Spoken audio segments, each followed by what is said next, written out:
आज हम बताएंगे ई-मित्रा द्वारा मृत्यु प्रमाण पत्र को कैसे पंजीकरण करें।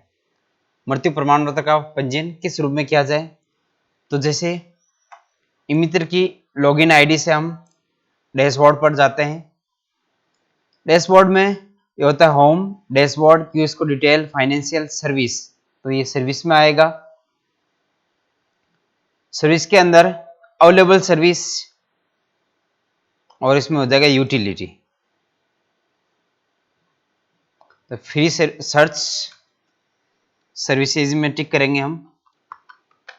डैश, इसमें हमें डैश सर्च करना है। और मृत्यु पंजीकरण ये हो जाएगा जन्म पंजीकरण और डैश डेथ रजिस्ट्रेशन। तो इस पर हम क्लिक करेंगे।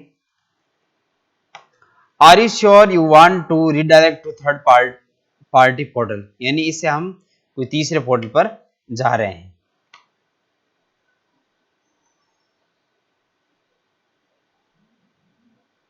इस रूप में हमें मृत्यु पंजीकरण के रूप में पंजीयन के लिए एक फॉर्म खुल जाएगा।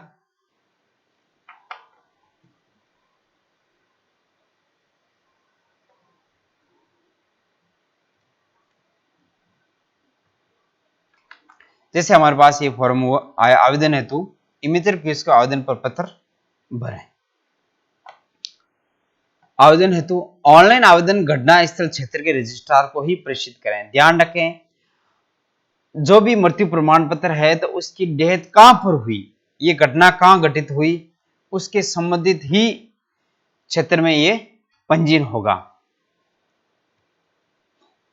यदि घटना किसी ग्राम पंचायत में हुई तो उसका संबंधित रजिस्ट्रार ही जारी होगा करेगा।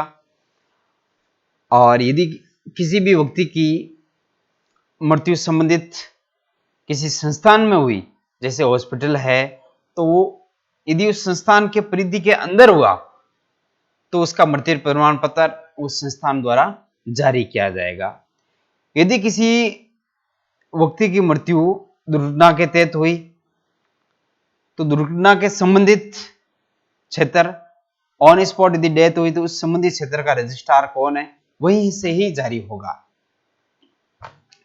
और कुछ ऐसे होते हैं जिसमें हमें मृत्यु की ध्यान नहीं होती कि इसकी मृत्यु कहां हुई, तो उसके लिए हमें उसका जहां उसका दाह संस्कार किया गया है उसका संबंधित रजिस्ट्रार ही इस मृत्यु प्रमाण पत्र को जारी करेगा। जैसे मृत्यु के लिए ऑनलाइन भरे आवेदन प्रिंट को मूल दस्तावेज के साथ रजिस्ट्रार को प्रस्तुत करना आवश्यक है। तो इसमें कौन कौन से दस्तावेज प्रस्तुत करने होंगे। एक तो ऑनलाइन भरे हुए आवेदन प्रपत्र का प्रिंट, मृतक एवं आवेदक के पहचान संबंधी दस्तावेज, जैसे या तो मृतक का आधार कार्ड हो या उसके संबंधित आवेदक जो उसका पंजीकरण के लिए आया हो उनका आधार कार्ड आवश्यक होगा। यदि मृत्यु के 30 दिवस से 1 वर्ष के आवेदन है तो जिला रजिस्ट्रार के अनुज्ञा हेतु शपथ पत्र, तो वो प्रमाण पत्र जिला रजिस्ट्रार या अतिरिक्त जिला रजिस्ट्रार द्वारा अनुज्ञा जारी होगी। यदि मृत्यु के 1 वर्ष के समय के पश्चात आवेदन है तो प्रथम श्रेणी मजिस्ट्रेट किया अनुज्ञा हेतु शपथ पत्र आवश्यक है। समस्त सूचनाएं हिंदी अथवा अंग्रेजी अथवा दोनों भाषाओं में भरी जा सकती हैं। आवेदन के साथ निम्न आवश्यक दस्तावेज स्कैन कर जेपीएज अपलोड करना जरूरी है। यानी जो भी आवेदन हम स्कैन करते हैं उसमें सब में जेपीएज होना जरूरी है। इसके अलावा जो भी होगा वो आवेदन को एक्सेप्ट नहीं करेगा, अपलोड नहीं होंगे डॉक्यूमेंट।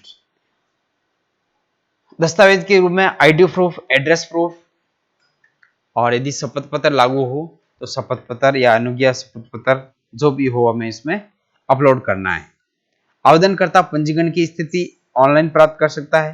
डिजिटल हस्ताक्षर प्रमाण पत्र ई-मित्र केंद्र पोर्टल से प्राप्त किया। जिस समय मृत्यु प्रमाण पत्र जारी हो जाए तो उसका हम डिजिटल प्रमाण पत्र प्राप्त कर सकते हैं। अपना डिजिटली हस्ताक्षर या ई साइन प्रमाण पत्र ईमेल द्वारा प्राप्त करने हेतु आवेदन प्रपत्र में अपना ईमेल एड्रेस अवश्य भरें।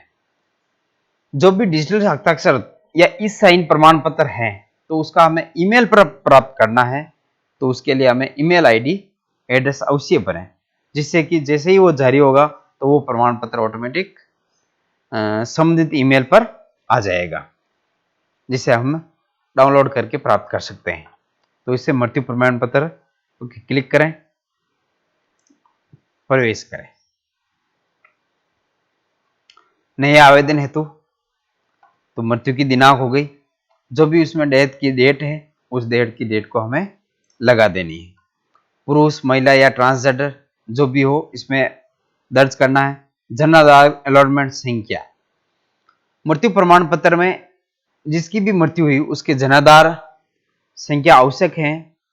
कुछ कंडीशन ऐसे हैं जिस समय जनाधार नहीं बना हुआ, उससे पहले का मृत्यु हो रखी है, उनके माता पिता या उनके स्वयं का जनाधार नहीं बना हुआ है, तो उनका जनाधार के लिए शिथिलता के लिए हम आवेदन कर सकते हैं।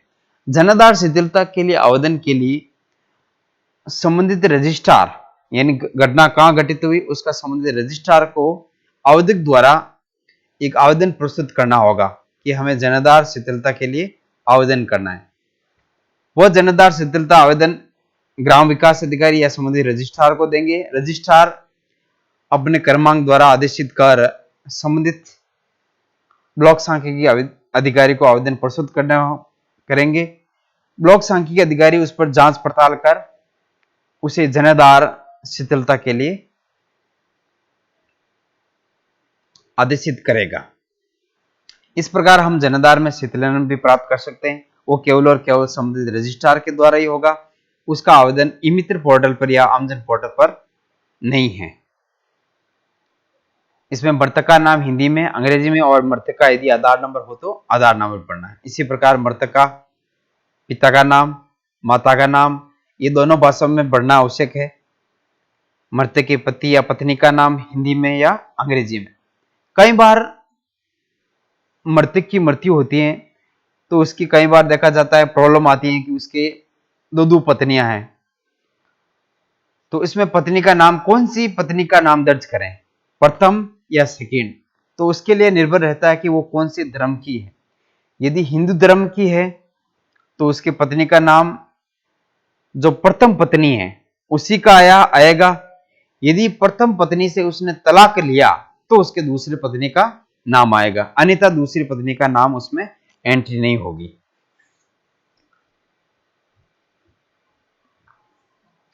घटना का स्थल और घटना कहां पर हुई उसके संबंधित जिला का नाम, रजिस्ट्रार का नाम, जहां घटना घटित हुई उसी रजिस्ट्रार के पास हमें भेजना है। मृतक का स्थायी पता, क्या यही मृत्यु का पता है, हाँ करना हो तो इसमें ये ऑटोमेटिक ऊपर वाला एड्रेस इसमें आ जाएगा। मृतक की आयु और कहां से संबंधित, उस संबंधित उनके पिन कोड और मृत्यु का स्थान, संस्थागत हुआ या गैर संस्थागत।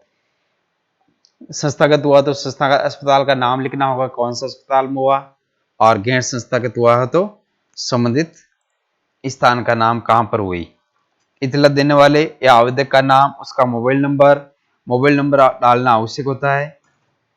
सूचना की दिनांक, टिप्पणी हिंदी में, कोई ऐसी आवश्यक सूचना हो जैसे कि हमें अनुज्ञा द्वारा उसका प्रमाण पत्र जारी करना तो इसमें लिख दें अनुज्ञा है, या फिर अलग कोई कारण हो तो इसमें टिप्पणी हिंदी अंग्रेजी में लिख सकते हैं।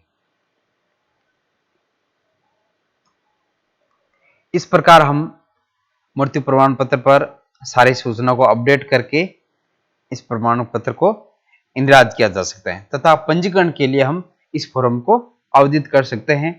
जो संबंधित रजिस्ट्रार उस प्रमाण पत्र को चेक करके जारी कर सकते हैं।